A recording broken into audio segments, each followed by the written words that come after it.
what if the reason your advanced English students still aren't understood has nothing to do with how they pronounce their vowels?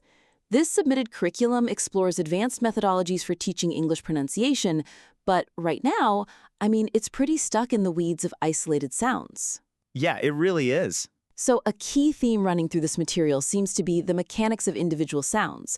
But is there a risk that focusing solely on isolated phonemes might overlook the broader musicality of the language that actually aids comprehension? Integrating pronunciation directly into communicative discourse, rather than isolating it, drastically improves practical comprehensibility. Right. The weakness here is that the methodology currently leans way too heavily on traditional bottom-up phoneme isolation. It's just basic, minimal pair drills. Like those endless ship and sheep flashcards? Exactly.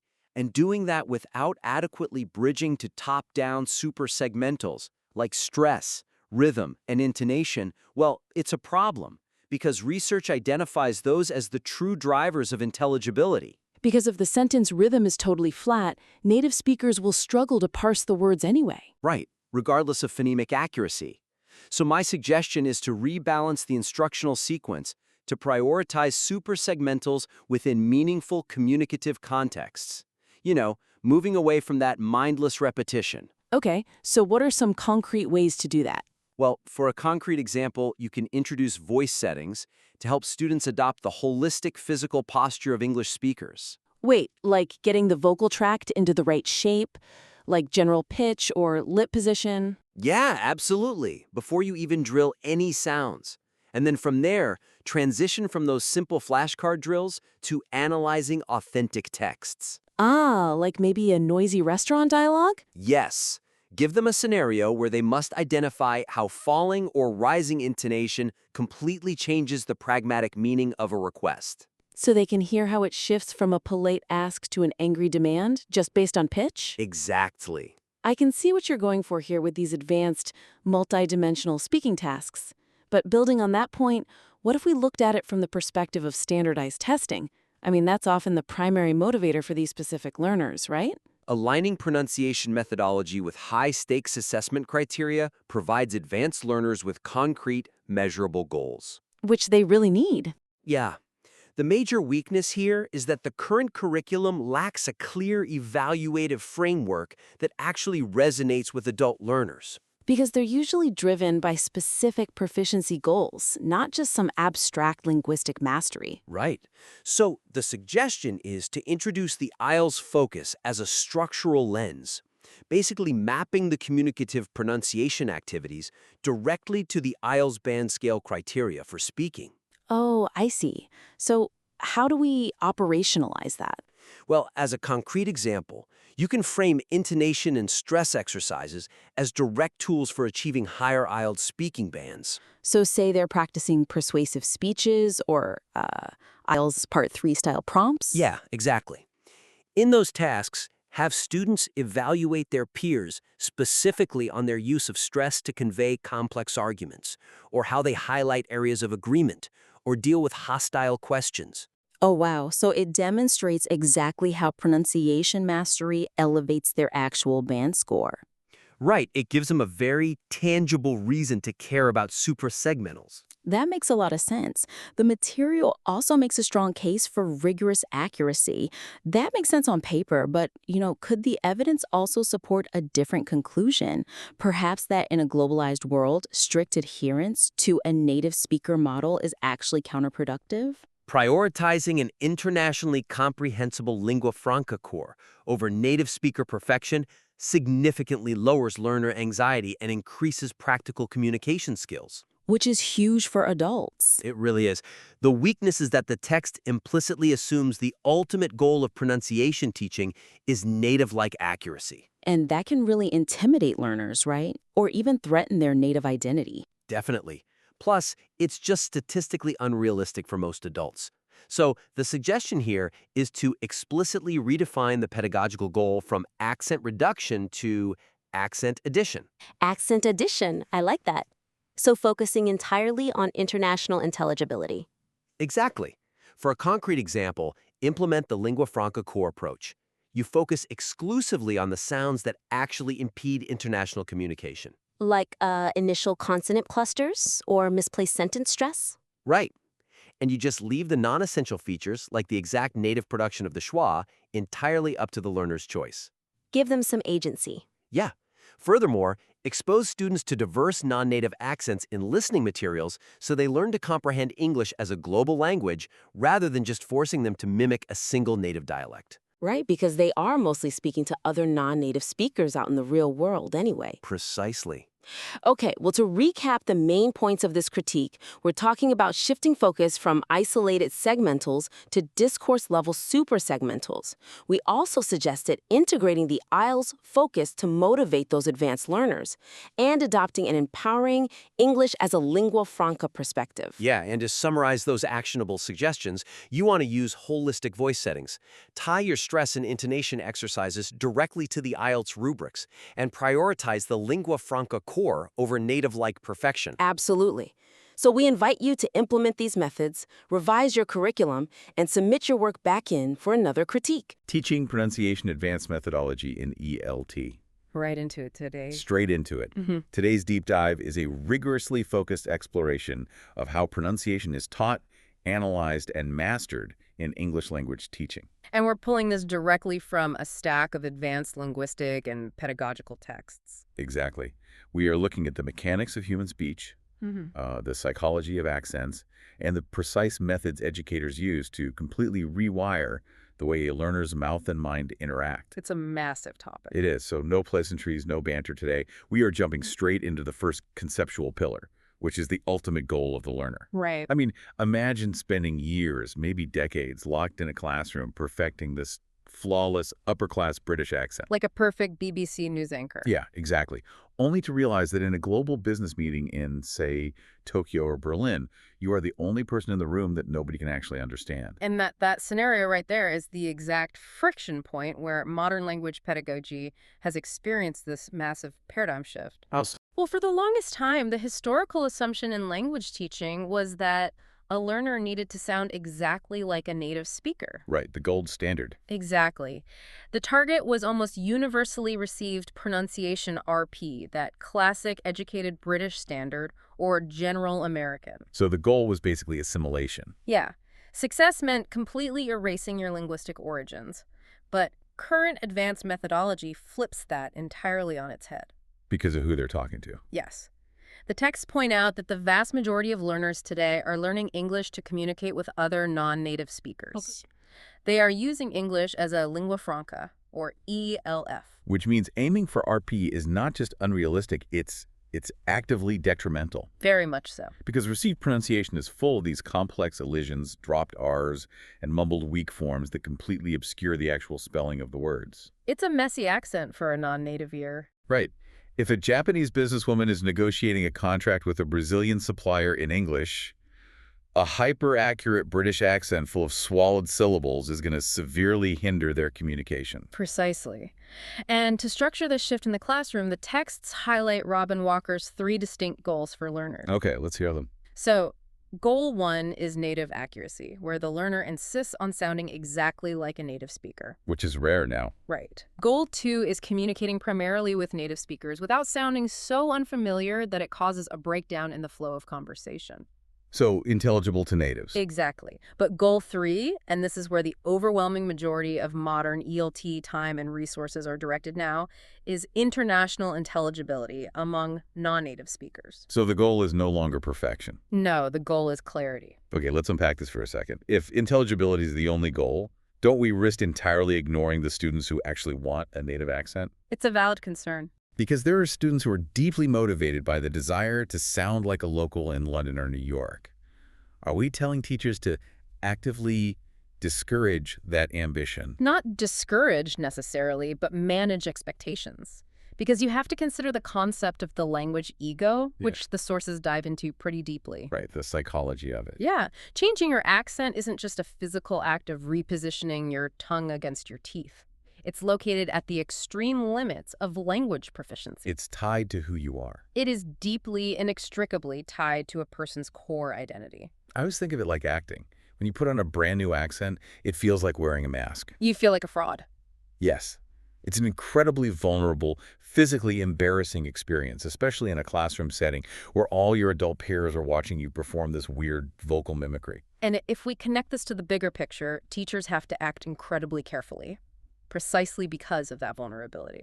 So they don't feel mocked. Exactly. So learners don't feel their cultural identity is being erased. You're touching on Alexander Gure's concept of the language ego here. Break that down for us.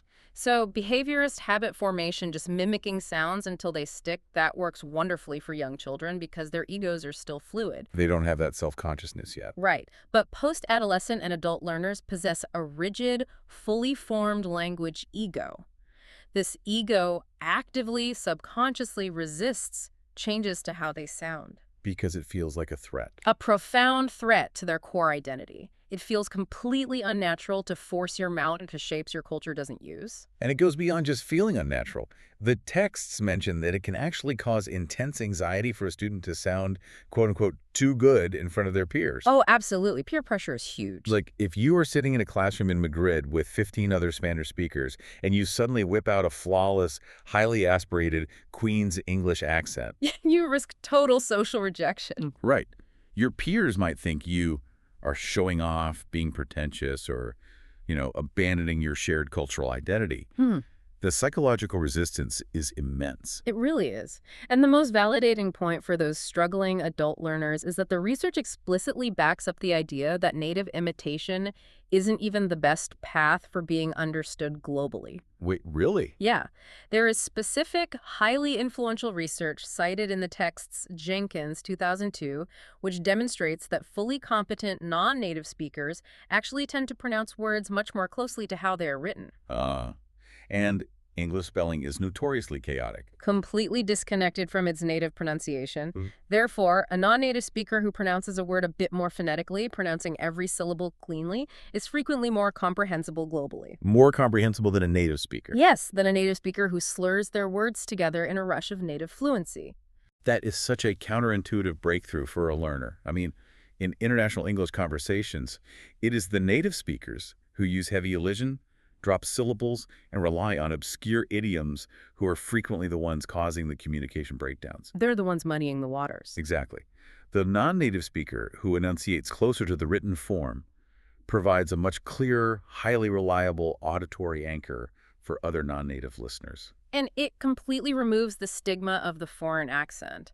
The foreign accent, provided it doesn't obscure the core meaning, is actually an asset in a lingua franca context. Because it slows them down. It slows the speaker down and forces them to articulate the consonants and vowels that native speakers lazily drop. But if perfect native imitation isn't the primary goal, and we are aiming strictly for international intelligibility, we have to identify the boundary lines. We need to know what actually matters. Right. We need to understand exactly which specific sounds do cause communication breakdowns when pronounced incorrectly. We have to transition away from the philosophy of pronunciation and dig straight into the raw mechanics. Which brings us to the fundamental building blocks of speech.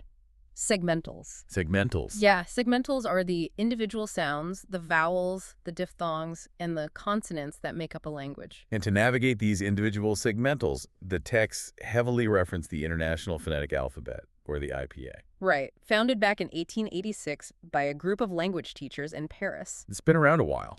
It has!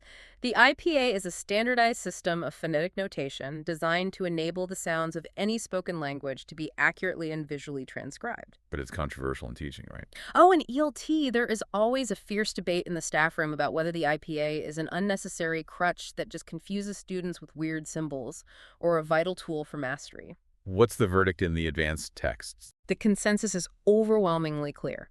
The IPA is incredibly powerful because it allows learners to conceptualize a sound system objectively.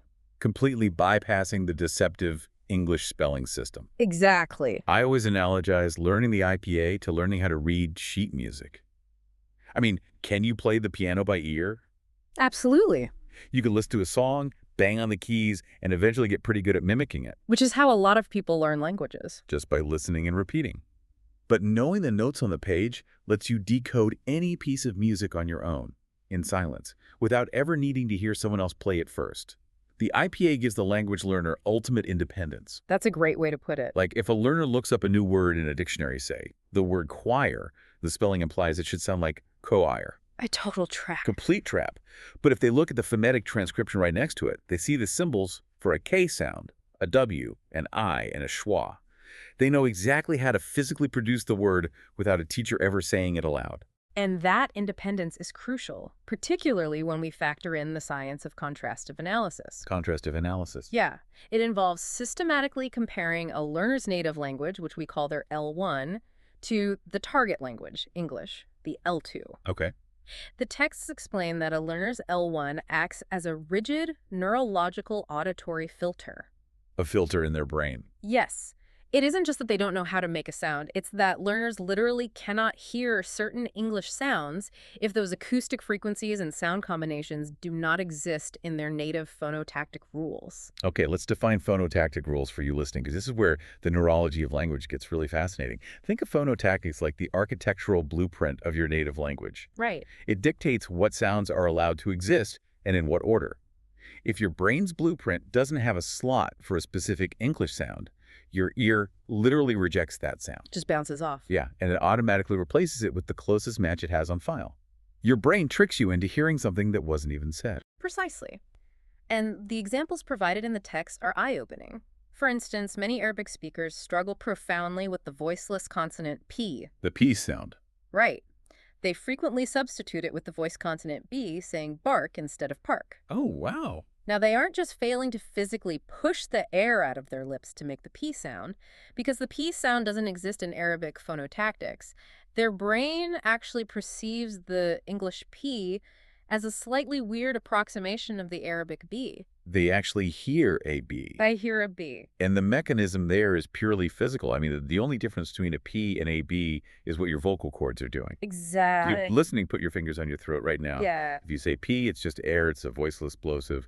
If you say B, your vocal cords vibrate. It's voiced. And the Arabic speaker's brain demands that vibration, so they add it in. That is wild. Similarly, many Asian speakers struggle to differentiate between the liquid consonants L and R. The classic L and R difficulty. Yeah, because the phonotactic rules of their L1 might treat those two sounds as allophones. Meaning they're just variations of the same sound. Basically, slight variations of the exact same sound that carry no difference in meaning. So a word like lie ends up sounding like re. They simply don't hear the distinction without explicit, aggressive ear training. So this specific biological limitation is exactly where the concept of the lingua franca core becomes the teacher's most valuable asset. It really is. Since we mathematically know that learners will struggle with different sounds based on their specific L1 auditory filter, we have to triage. We have to pick our battles. Right. The lingua franca core, developed heavily from Jenkins' research, dictates that certain phonemic distinctions matter immensely for global understanding, while others are functionally irrelevant. Give us an example. Okay, vowel length is non-negotiable. Substituting a long I for a short is a critical error in the lingua franca core. If a student makes that substitution, the word lave sounds exactly like leave. That single microsecond of vowel length will cause a complete catastrophic breakdown in the meaning of a sentence. A listener will think the person is departing, not residing. But, and here's where it gets interesting, the texts note that substituting a D or T for the English T sounds, the voiced and unvoiced dental fricatives, does not cause communication breakdowns. Wait, let me challenge that triage approach. Go for it. If someone says dis instead of this or tink instead of think, the lingua franca core says we should just let it go because they are almost universally understood in a global context. Right. But really, if a business student goes into a corporate boardroom and goes around saying dis and dat, won't examiners, native speakers, and potential employers immediately judge them as uneducated? Are we truly supposed to just let that slide in a modern ELT classroom? Well, it isn't about ignoring it out of laziness, you know. It is about the brutal reality of instructional time. Okay, fair. If you have an adult learner for 3 hours a week and they are struggling with both vowel length and dental fricatives, you have to choose where to spend your capital. Dental fricatives, putting your tongue between your teeth and blowing air, are incredibly rare globally. They are weird sounds when you think about it. Very weird. Forcing an adult learner to master them takes months of frustrating, ego-bruising practice. And for what? So they don't say dis. The context usually makes the meaning of dis perfectly clear. Right. Nobody gets confused by dis book. Exactly. However, if they mix up live and leave or ship and sheep, the actual semantic meaning of the sentence is destroyed. The advanced methodology insists that as a teacher, you spend your time relentlessly drilling the vowels in live and leave, and you accept these substitutions as a natural, harmless byproduct of a globalized language. I see the pragmatism in that. Yeah. It is entirely about setting realistic, data-driven goals and prioritizing intelligibility over a vanity-driven, native-like perfection. But knowing the individual segmentals, the tiny isolated sounds, like a P or a short P, is only half the battle. Because English words rarely exist in isolation. They do not. They don't wait politely in line. They crash into each other in the middle of sentences, colliding and mutating, which requires us to look at the advanced global features of pronunciation. The suprasegmentals. Suprasegmentals. This is where we analyze the musicality of a language. Pitch, intonation. Pitch, intonation, the stress, the rhythm, and the chaotic phenomena of connected speech. To understand suprasegmentals, we really have to look at the terrifying acoustic reality of English for non-native speakers. Yeah. English is an unbounded or stress-timed language. Okay, let's clearly define that distinction for the listener. If you speak a bounded or syllable-timed language like Spanish, French, or Japanese, every single syllable gets roughly equal weight, equal clarity, and equal time. It sounds very staccato. Like a machine gun. Da-da-da-da-da. Yeah. But in English, only the stressed words, usually the lexical words carrying the main meaning, like nouns, main verbs, adjectives, are focal. Right. The grammar words, the prepositions, the auxiliary verbs, they are completely unstressed. And because English is stress-timed, the time it takes to say a sentence is determined solely by the number of stressed words, not the total number of syllables. The unstressed words are violently crushed and crammed together into the tiny fractions of a second between those major beats. And the texts offer a brilliant, highly tangible illustration called the grandfather test to demonstrate this metronomic beat. Oh, I love the grandfather test. Let's do it. Let's look at a sentence with three main stresses. My grandpa went swimming in December. We have three clear beats. Gran, swim, see 'em. Now consider a much longer sentence that still only has those same three main stresses. Yeah. My old grandfather used to go swimming in the middle of December. It's astonishing when you physically test it out. My grandpa went swimming in December. Compare that to my old grandfather used to go swimming in the middle of December. Despite having almost double the number of syllables, that second sentence takes roughly the exact same amount of time for a native speaker to utter as the first one. The beats fall at the exact same intervals. And to fit all those extra grammatically necessary syllables into the exact same rhythmic window, the native speaker has to radically compress the unstressed words. They strip away the vowel quality. Yes. And this brings us to the absolute most important yet functionally invisible sound in the entire English language, the schwa. The famous schwa. The schwa is the neutral, completely unassertive vowel sound. It is represented by the upside-down E in the IPA. It sounds like a lazy, barely with their Right. Right. It is the sound you make when your mouth is completely relaxed, your tongue is perfectly flat, and you just let a tiny bit of air escape. And it is notoriously incredibly difficult to teach because it has no fixed spelling. But mastering the schwa is absolutely essential, not just for speaking, but for sheer listening comprehension. If a student has learned from a textbook that the preposition to is pronounced fully as to, they will completely fail to recognize it when it is crammed into a fast-paced sentence in its weak form, which just sounds like a tiny schwa. Right. Like if I say, I'm going to the store, I don't say going to the store. I say going trink store. Exactly. If the student's brain is listening for to, they literally won't register that the word was even spoken. They will think the native speaker skipped a word entirely. And the complications of connected speech don't stop at the reduction of vowels into schwas. We also have to teach the physical mutations of consonants.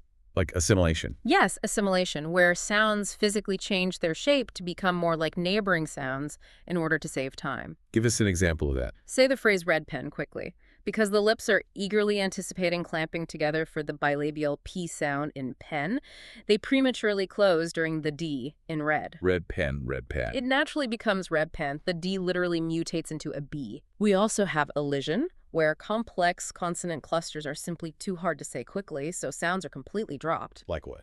Saying must be with a hard T requires stopping the airflow completely. So native speakers just allied the two entirely, saying must be. Must be. Yeah, I do that. I want to introduce a concept from the sources that takes a completely different angle on all this rhythmic chaos. The texts introduce an approach to these supersegmentals called voice settings. This is fascinating stuff. Instead of starting bottom up, meticulously studying tiny phonemes, schwas, and rules of assimilation, what if learners adopt the holistic physical and emotional posture of a language? Like acting again? Think of how a professional comedian mimics an accent. Every language has a typical muscular tension, a typical hunching of the shoulders, a general pitch level, a specific lip position. Right. French might have the lips pushed forward with a lot of nasal resonance. Exactly. And English might have a more relaxed jaw, but a very aggressive, plunging intonation at the end of statements. This is a top-down approach. You ask the student to adopt the physical and emotional setting of an English speaker, almost like getting into character, and suddenly the rhythm, the schwas, and the tone naturally start to follow because the body is aligned with the language. Voice settings are a fantastic way to bypass the cognitive overload of the rules. But And this raises a severe tension regarding context. how so? While understanding the grandfather rhythm, the invisible schwa, and holistic voice settings is vital for surviving daily conversation, the stakes change dramatically when a learner's pronunciation is formally tested. The exams. In a classroom, we can play with comedian mimicry and voice settings, but eventually these students have to face the real world, where their accents are graded, quantified, and used to determine their immigration status or their university admissions. Right. How does a human examiner actually grade something as subjective as schwa on a high-stakes exam? Which brings us to the IELTS focus. For you listening, we are using the IELTS exam as a distinct analytical lens to understand how high-stakes testing evaluates everything we've just discussed. The International English Language Testing System. Yes, IELTS. It serves as a massive, unforgiving, global gatekeeper. It's used by universities, multinational employers, and immigration departments in the UK, Australia, Canada, and beyond. It's life-changing for people. Literally. It tests a broad range of levels, generally from intermediate to advanced, aiming to separate the non-users from the near natives. Lives are put on hold based on a half-band difference in an IELTS score. And what uniquely sets the IELTS apart from many other standardized tests is how rigorously it evaluates speaking and pronunciation. Because you can't fake it. You cannot test speaking with a Scantron multiple choice sheet. It requires a highly trained human examiner sitting across a table from a nervous candidate, carrying on a conversation while simultaneously judging them across 4 distinct criteria. Fluency and coherence, lexical resource, grammatical range and accuracy, and crucially for our deep dive pronunciation. Exactly. They use a strict 9-band scale. So what does a good score look like? To achieve a band 7, for instance, a candidate is classified as a good user. The rubric states this means they have operational command of the language, they handle complex language well, and they can understand detailed reasoning despite occasional inaccuracies or inappropriacies. To really understand the weight of these assessments, we can compare the IELTS bands to another scale mentioned in the texts, the FSI, or Foreign Service Institute Oral Interview. Right, the government scale. The texts note how diplomatic corps members and intelligence officers would boast to each other about reaching an FSI 3+ or 4+ X. Which is incredibly hard. Reaching those levels requires a speaking proficiency, usually equivalent to a highly educated, highly articulate native speaker. Both the IELTS and the FSI are massive bureaucratic attempts to standardize and quantify human communication, which is inherently fluid, subjective, and unquantifiable. And this creates a massive stressful tension in the LT classroom. The war between teaching general organic language improvement versus teaching to the test. Oh, the dreaded teaching to the test. The sources explicitly warn against the severe dangers of overexposing lower-level or intermediate learners to dense C1 or C2 level IELTS materials too early. It just crushes them. If an intermediate student who is still struggling with the concept of a schwa is constantly battered by high-level academic texts and complex timed exam tasks, they do not learn faster. They just experience profound burnout, anxiety, and demotivation. Because it's too much, too fast. The material presents a significant psychological problem because it is so far above their current competency that they don't even know how to start dissecting it. So as an educator, how do you prepare a student for an IELTS speaking exam without destroying their confidence and burning them out on endless, terrifying mock tests? It takes planning. The text provides a very practical, highly structured 12-week framework to handle this exact problem. It is a marathon training schedule, not a sprint. Walk us through it. In weeks 1 and 2, you don't even touch a mock test. You hide the exam papers. You focus entirely on general language awareness, foundational listening skills, and study skills like how to properly use a phonetic dictionary or how to organize a vocabulary file. Building the base. Exactly. As the weeks progress into the middle of the course, you slowly reduce the general study skills and gradually introduce specific, bite-sized exam techniques. You only build up to grueling, complete mock speaking tests in the final week or two before the actual exam. That gradual buildup is essential because surviving the IELTS examiner and mastering English pronunciation in general requires rigorous, targeted physical practice. Physical practice, yes. And this brings us to the historical evolution of exactly how teachers get students to practice pronunciation in the classroom. How do we physically intervene when a student makes a mistake? The history here is fascinating because it tracks perfectly with our evolving understanding of human psychology. In the mid-20th century, we started with audiolingualists. Pure behaviorism. This was purely based on behavior psychology, stimulus, and response. It was all about drilling, endless mechanical repetition, and learning phrases by heart until it became muscle memory. Just drill, drill, drill. Then, in the 70s, we saw a reaction against that with more humanistic, esoteric approaches like the silent way. The silent way is wild. The teacher would literally remain silent, using colored wooden blocks, sound color charts, and elaborate hand movements to force students to find the sounds themselves. And eventually, the field matured into communicative language teaching, or CLT, which is the dominant methodology today. But CLT presents a massive pedagogical paradox, which we can call the CLT dilemma. Okay, what is the dilemma? Well, communicative language teaching, by definition, prioritizes authentic, meaningful, spontaneous interaction. The absolute goal is to get the message across, just like in the real world. Right. However, improving pronunciation requires noticing very specific forms, analyzing the mechanical movements of the mouth, and hyper-focusing on the physical positioning of the tongue. Which kills the spontaneity. Exactly. If a student is passionately telling a story about a traumatic childhood memory to practice their past tense verbs and they mispronounce a vowel sound, what does the teacher do? Do you interrupt the trauma to fix a vowel? If the teacher stops the emotional story to correct the shape of the student's lips, it instantly destroys the authentic communicative flow. It ruins the meaning to focus on the form. To balance this impossible dilemma, modern advanced methodology relies on a strict 5-step pronunciation improvement sequence. You don't just correct a student on a fly and hope they remember.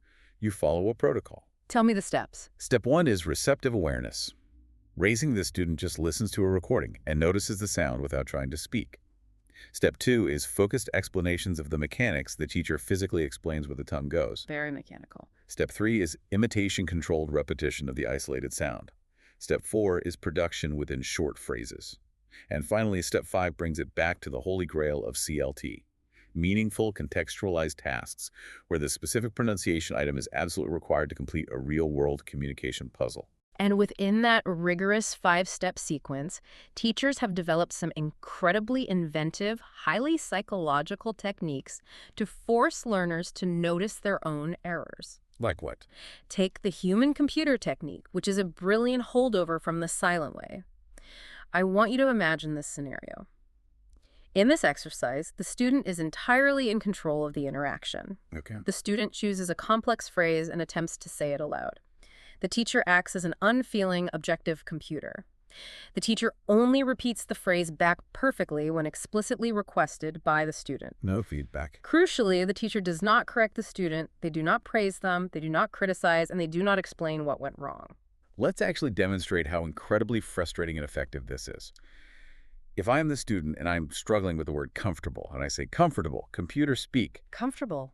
And as the student, I hear the difference, but I can't quite grasp it, so I try again. Comfortable. Computer speak. I am forced, completely on my own, to realize I am adding way too many syllables.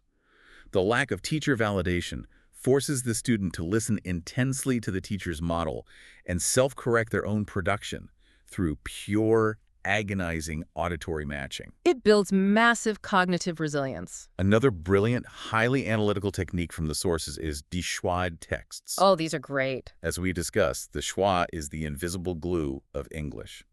To make students realize this, a teacher takes a short text of 3 or 4 lines, maybe a dialogue from a coffee shop, and completely erases all the written vowels that would be pronounced as a schwa. So the text just looks broken. The students are handed a text full of bizarre consonant clusters and missing letters.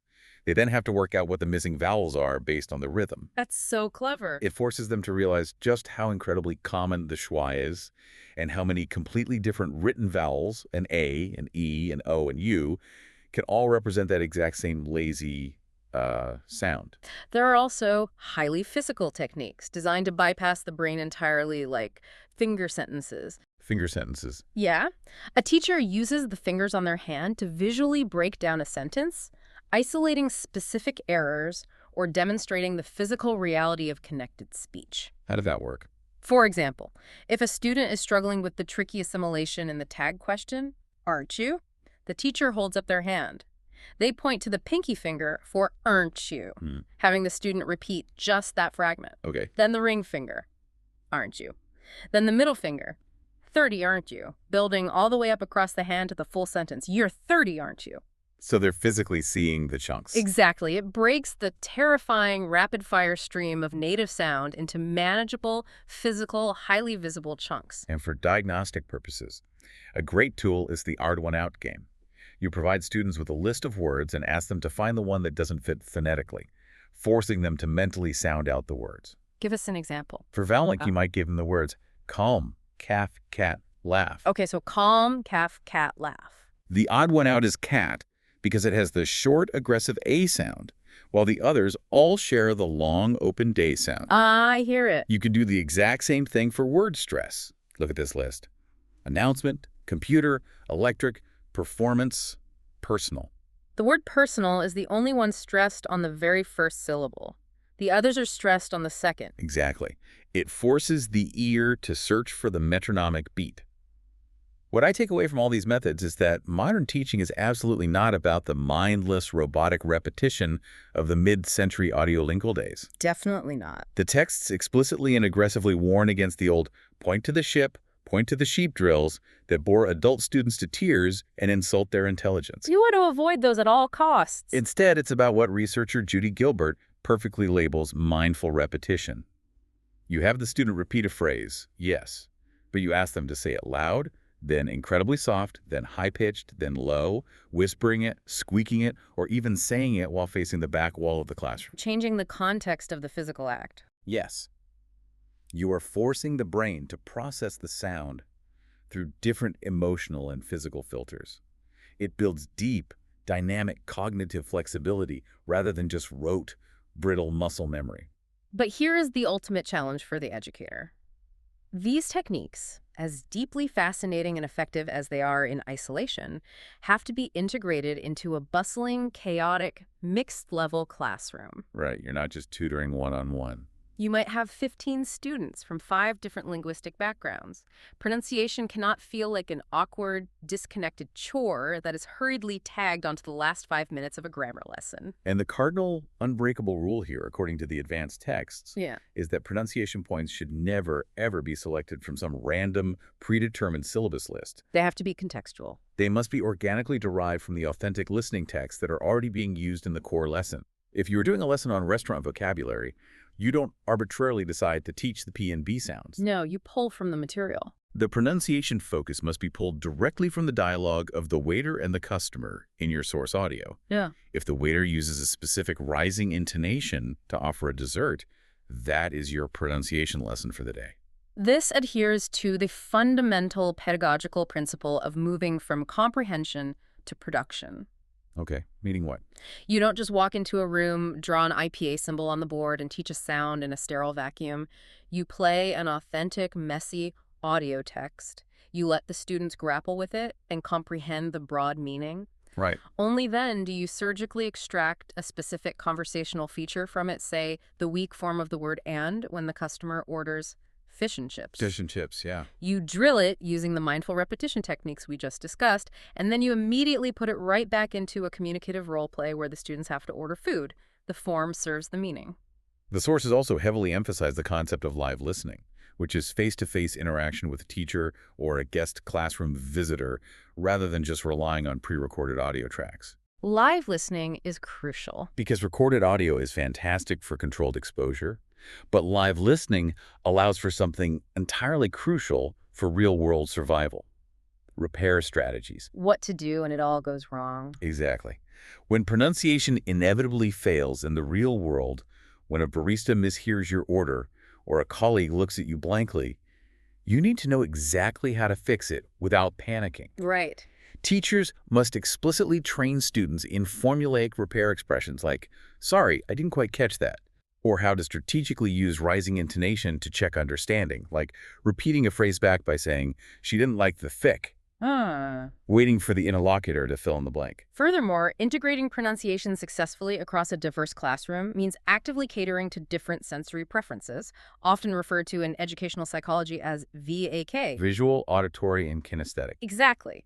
You appeal to the visual learner by keeping the complex phonemic chart permanently displayed on the classroom wall, using distinct colors for voiced and unvoiced consonants. Visual anchors. You target the auditory learner through intensive, eyes-closed ear training and minimal pair discrimination, forcing them to listen to ship and sheep until the neurons fire correctly. And the kinesthetic ones. You engage the kinesthetic learner, the one who needs to move to understand, through intensely physical movement.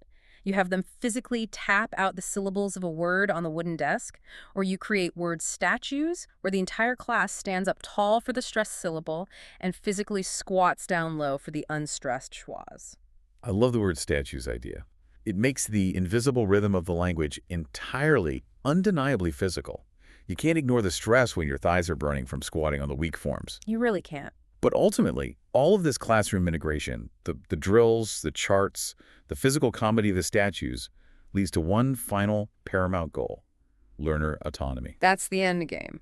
The texts cite a fascinating study by Leslie Kernick, where a teacher had students record themselves reading a specific challenging passage on day 1 of an 11-week course. Then they recorded the exact same passage at the end of the course. Before and after. It provided objective, undeniable acoustic proof to the students of their own progress. It transferred the evaluation completely from the teacher's secretive gradebook directly into the students' own ears. They could hear the difference in their own voice. That shift in ownership is profound and necessary for true fluency. The teacher cannot be there forever. Right. Students must begin to analyze their own speech, transcribe their own recordings, notice their own errors, and take charge of their own differentiated learning. They become their own human computer. If you've ever tried to learn a new language, this pushes you to think about your own learning journey. Are you passively waiting for a teacher to diagnose your flaws? Most people do. The text suggests a beautiful, empowering concept to counter this. Students should be tasked with identifying their own desert island words. Desert island words. These are the specific, highly personal, individual words that they find most difficult to pronounce, or words they use constantly in their specific profession that they know they butcher. The ones you just can't get right. You isolate them, you bring them to the teacher, and you take total ownership of mastering your own personalized linguistic roadblocks. Because in the end, pronunciation is the absolute most personal aspect of language learning. It is your physical breath shaping your thoughts into reality. Well said. In this deep dive, we've traced the journey from the deep-seated identity politics of the language ego, acknowledging the fear of losing oneself, to the highly pragmatic pursuit of international intelligibility over native perfection. We've covered a lot. We've broken down the microscopic mechanics, the segmentals, the auditory filter of phonotactics, the triage of the lingua franca core, the elusive invisible schwa, and the heavy metronomic demands of stress-timed rhythm. We looked at the high-stakes crucible of the IELTS exam and the tension of how human examiners evaluate this complex, subjective skill, balancing test preparation against genuine language acquisition. Yes. And finally, we explored the tactical psychological classroom methods, moving from the mindless drilling of the past to modern mindful repetition, frustrating human computers, and kinesthetic word statues, all aimed at fostering true, independent learner autonomy. It is a massive, incredibly complex pedagogical undertaking. Pronunciation isn't just an acoustic add-on or a vanity metric. It is the ultimate essential bridge between a learner's internal silent thought and their external connection to the broader world. It is quite literally how we physically project our internal identity into a shared acoustic space. Exactly. And that leaves us with one final provocative thought for you to mull over as we wrap up. We've spent this entire deep dive looking at the painstaking, intensely human process of how humans teach other humans the physical, emotional, and mechanical nuances of sound, stress, and rhythm. It's a very human struggle. We look at the struggles, the L1 interference, the language ego. But we are rapidly entering an era where AI and machine translation are becoming perfectly, terrifyingly fluent. Oh, they're getting flawless. They can already synthesize flawless, mathematically perfect native accents in real time. As that technology becomes ubiquitous in our daily lives, will the minor imperfections, the unique L1 carryovers, the slight mispronunciations, and the flawed lingua franca accents actually become the very things that prove we are speaking to a real human being? Wow. Will the mathematically perfect native accent eventually become the undeniable, sterile sign of a machine, while the intelligible but authentically accented voice becomes the ultimate hallmark of human trust and connection? Something for you to mull over.